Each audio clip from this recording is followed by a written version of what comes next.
मोहब्बत सीखने के लिए किसी का कुर्ब जरूरी है।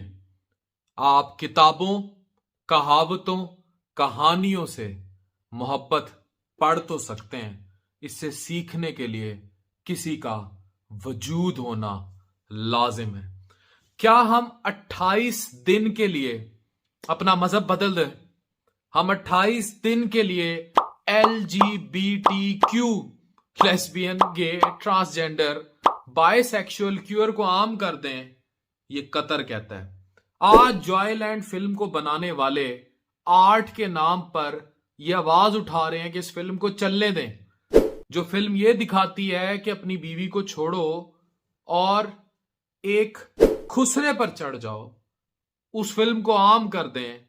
क्यों? क्योंकि पाकिस्तान को दुनिया में आर्ट में ग्रो करना है, वो कतरियों से सीखे। आगाज होता है फीफा वर्ल्ड कप का, और ये आगाज वाका वाका के गाने से नहीं हो रहा। ये आगाज कौन कर रहा है? गानिम अल मुफ्तह कतरी।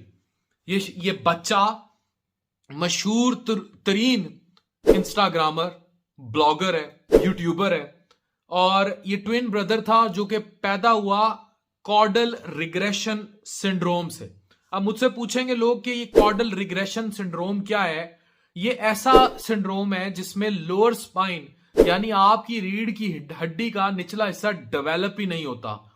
लेकिन ये शख्स, ये बच्चा इतना डिटरमिन्ड है कि ये कतर का अगला प्राइम मिनिस्टर बनना चाहता है। ये स्कूबा डाइविंग करता है, ये हर किस्म की स्पोर्ट्स करता है, फुटबॉल तक खेलता है, और इसने कुरानिक वर्स से, कोई वाका वाका का गाना नहीं, कोई आतिफ असलम की कंसर्ट नहीं, कोई अली जफर का गाना नहीं, कोई आयमा बेग ऑफिशियल कोई सॉन्ग नहीं चल रहा।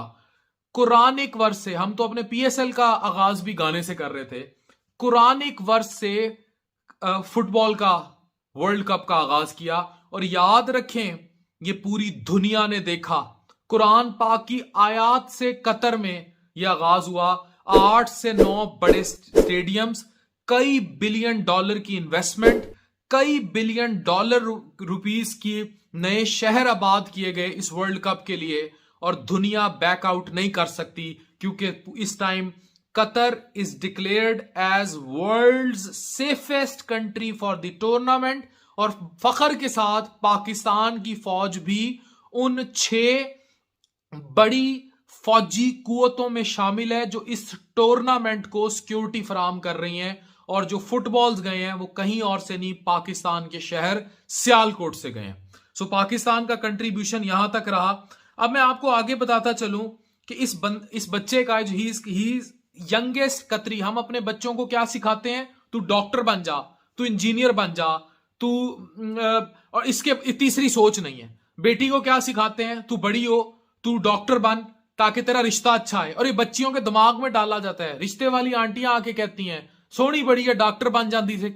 इन्होंने नहीं, he is the youngest entrepreneur, और इसका आइसक्रीम का ब्रांड है, और आइसक्रीम का जो ब्रांड है उसका नाम है गरीसा आइसक्रीम। और इस कंपनी में, इसकी जाती कंपनी में, वो बच्चा जिसका निचला धड़ कॉर्डल रिग्रेशन सिंड्रोम की बाइस नहीं है, इसकी कंपनी में 60 के करीब एम्प्लॉयज काम करते हैं। और इसकी इसी फॉलोइंग से इंप्रेस होते हुए इसको ऑफिशियल एम्बेसडर बनाया गया, पूरी दुनिया को इमेज दिया गया। अब कहां रह गए जो इसराइल पे ये बात की जा रही थी कि हमारा इस वर्ल्ड कप में एंट्री बैन है क्योंकि इसराइल का पासपोर्ट कतर में एंटर नहीं हो सकता था। या ये जो लेस्बियन, गे जो शोर मचा रहे हैं कि जी आपने एक इंतहाई, मिडल ईस्ट में ये पहली दफा है। आप खुद सोचें पाकिस्तान कितना पीछे होगा कि मिडल ईस्ट में वर्ल्ड कप पहली दफा आने पे, इतने सालों पे, एक सदी बाद ये वर्ल्ड कप, तकरीबन एक सदी के बाद ये वर्ल्ड कप मिडल ईस्ट में आ रहा है। और इतना शोर और गुलगुला है यूरोप में कि आपने हमसे ह्यूमन राइट्स वायलेशन करवा रहे हैं, आप आजादी छीन रहे हैं। जबकि वो कहते हैं कि आप 28 दिन की खातिर हम आपसे अपना रिलीजन छीन लें, हम 28 दिन की खातिर आपको स्टेडियम्स में शराब पीने की इजाजत दे दें, हम आपको 28 दिन की खातिर लड़के को लड़के के साथ सेक्स, लड़की को लड़की के साथ सेक्स, ट्रांसजेंडर के साथ सेक्स की इजाजत दे दें, 3 सेम्स की। थाईलैंड तो नहीं आए ना भाई, आप कतर आए हैं। और जब आप कतर आए हैं, जिन्होंने $1 बिलियन की इन्वेस्टमेंट की है, $1 बिलियन के शहर आबाद किए हैं, $1 बिलियन की इंडस्ट्री आबाद की है, $1 बिलियन, आपको पता है कि 1.5 मिलियन विजिटर ने आना है। इवन शिप्स पे शहर आबाद किए गए हैं, जहां लोगों को छोटे छोटे कैबन्स में, क्योंकि world cup is football, world cup is worldly craze, it is 1000 times bigger tournament than cricket world cup. तो इसको देखने के पीछे यूरोप और पूरी दुनिया, अमेरिका, ये सब पागल है, स्पेशली यूरोप पागल है। Europe is crazy for it. Germans ने इतना एहतजाज उठाया कि भाई आप टूर्नामेंट एक ऐसे मुल्क में कैसे करा सकते हैं जो स्टेडियम में शराब नहीं पीने दे रहा, जो लड़की को हिजान अगेंस्ट कपड़े नहीं पहनने दे रहा। लेकिन उन्होंने कुरान की आयत सुनाई पूरे यूरोप को, उन्हें बताया कि हमारे पास अरबों रुपए है, अरबों रुपए की इंडस्ट्री है, but we respect what we called Islam, we respect, तुम लोगों ने जो इतना अरसा दिमागों में इस्लामी फोबिया भरी रखा है, we respect our religion and you should respect our boundaries too, तुम हमारे घर की रिस्पेक्ट करो। यह सीखना चाहिए था अमारात को, यह सीखना चाहिए था दुबई, शारजा को। ये जो कतर ने कर दिखाया है, ये अगर अरबी बहुत पहले इन गोरों की आंखों में डाल के बता देते, इस फीफा वर्ल्ड कप का जो प्रेसिडेंट है, उसने अलानिया जो स्टेटमेंट्स दी वो कमाल कर गया। उसने कहा किसी को वर्ल्ड कप में आने से बैन नहीं है, इंक्लूडिंग इसराइली और सब, लेकिन रिस्पेक्ट योर होस्ट, अपने होस्ट की इज्जत करें। और इतना शोर गुल हुआ कि वो कहने पर मजबूर हो गया कि मुझे पहली बार ये लगा है कि मैं गे हूं, मुझे पहली बार ये लगा है कि मैं कोई काला हूं, मुझे पहली बार लगा है कि मैं कोई मिडल ईस्ट से ताल्लुक रखता हूं, या मैं अमेरिकन हूं, या मैं यूरोपियन हूं, क्योंकि आप लोगों से बर्दाश्त नहीं हो रहा मिडल ईस्ट में वर्ल्ड कप। और ये सब उस इस्लामोफोबिया की सोच का पसे मंजर था। इन अदर वर्ड्स, ये सब उन सलीबी जंगों के शाखसाने थे जो उनसे बर्दाश्त नहीं हो रहे। एनीवेज, ये स्माइलिंग चेहरा जो आपने देखा गानिम मुफ्ती का, he is the youngest scuba diver, football player, he do hockey, hiking, he do swimming, he do everything which is sports। और गल्फ रीजन में publicly he is the most adorable face known in the world. और यह शख्स आगाज करता है FIFA 2022 के 28 दिन चलने वाले वर्ल्ड कप फुटबॉल का, जिसकी 2010 में अनाउंसमेंट हुई थी जब इनको बनाया गया था। और इस शहर को, इस जगह को आबाद करने में 12 साल, अरबों मिलियन डॉलर्स की इन्वेस्टमेंट की कतर ने, अपनी पूरी इकोनॉमी हिला दी। खुद उस मुल्क की आबादी उस उधर अंदर आने वाले गैस से 10 गुना कम है, but they are doing it with grace.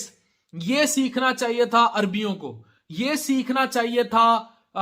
अगर आपने हमियत सीखनी है तुर्कों से सीखें, आपने हमियत सीखनी है कतरियों से सीखें कि कैसे आप मेंटेन रखते हैं अपनी पर्सनल डिग्निटी, अपनी शनाख्त, अपनी सकाफत, अपना विरसा, अपना मजहब। इन्होंने याद कराया, they told them that this is Islam, you are now an Islamic country, you are welcome as a European, आप अलाउड हैं whatever you want to do, but जो हमारा रिलीजन, हमें नहीं चाहिए उठा के फेंक दो महंगी महंगी शराब के banners. We do not need it, we do not need it. हमें नहीं चाहिए आपकी अरबों रुपए के ये इश्तिहारात शराब के, हमें हमारा मजहब अजीज है। इसी तरह आर्ट के नाम पे जॉयलैंड मूवी को प्रमोट करने वाले वो तमाम अदाकार जिन्होंने इसमें काम किया, उन लोगों को एक बार ये सोचना पड़ेगा, 1000 बार ये सोचना पड़ेगा कि आप अपनी सकाफत पर पहले बात करें। ये कोई मुल्लाइज्म नहीं है। This is what your religion tells you, this is what your religion tells you. औरत के साथ औरत सेक्स करे, मर्द के साथ मर्द सेक्स करे। LGBTQ को पाकिस्तान में आर्ट के नाम पे प्रमोट करना is against what your society and your religion says, and same happened at none other than Qatar. अगलों ने अरबों रुपए की, इवन यहां तक इतलात थी, रिपोर्ट्स थी, उन्होंने कहा कि अगर इनको इतना इतराज है उठा के ले जाएं वर्ल्ड कप, ना करें इवेंट। लेकिन उन्होंने अपने मजहब, अपनी सकाफत दुनिया को दिखाई। और यह भी कहा जा रहा है कि कितनी दुनिया के लोगों ने कतर की इस चीज से इंप्रेस होकर इस्लाम कबूल किया।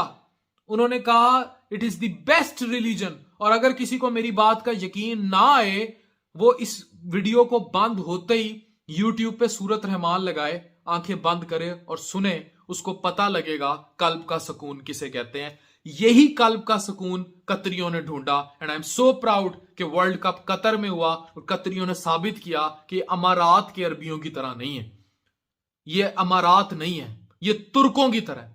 ये बताते हैं कि इनकी सकाफत क्या है, इनके अंदर अपनी हमियत मौजूद है। और दुनिया में मोहब्बत उसी ने पाई, जहां जुमला मैंने शुरू किया था कि मोहब्बत किताबों में पढ़ने, अफसानों में पढ़ने की चीज नहीं है, ये किसी से करने की चीज है। और करनी है तो करें जिसके लिए पैदा हुए हैं, अपनी असल से।